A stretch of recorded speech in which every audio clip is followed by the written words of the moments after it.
ಉಪ್ಪಿನಗಡಿ ಕಲ್ಲೇರಿ ಎಂಬಲ್ಲಿ ದ್ವಿಚಕ್ರ ವಾಹನಕ್ಕೆ ಕಾರು ಡಿಕ್ಕಿ ಹೊಡೆದ ಪರಿಣಾಮ 5 ವರ್ಷದ ಬಾಲಕಿ ಮೃತಪಟ್ಟು ಇತರ 2 ಗಾಯಗೊಂಡ ಘಟನೆ ಸೋಮವಾರ ಸಂಭವಿಸಿದೆ.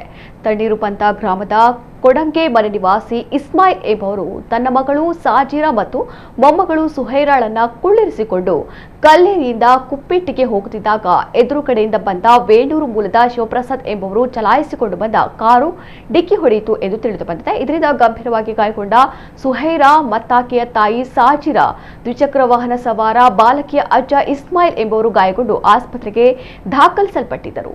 ಈ ಪೈಕಿ ಗಂಭೀರವಾಗಿ ಗಾಯಗೊಂಡ ಸುಹೈರಾ ಚಿಕಿತ್ಸೆಗೆ ಸ್ಪಂದಿಸದೆ ಸೋಮವಾರ ರಾತ್ರಿ ಸಾವನ್ನಪ್ಪಿದ್ದಾಳೆ ಎಂದು ಪೊಲೀಸ್ ಮೂಲಗಳು ತಿಳಿಸಿವೆ. ಪುತ್ತೂರು ಸಂಚಾರಿ ಪೊಲೀಸ್ ಠಾಣೆಯಲ್ಲಿ ಈ ಬಗ್ಗೆ ಪ್ರಕರಣ ದಾಖಲಾಗಿದೆ.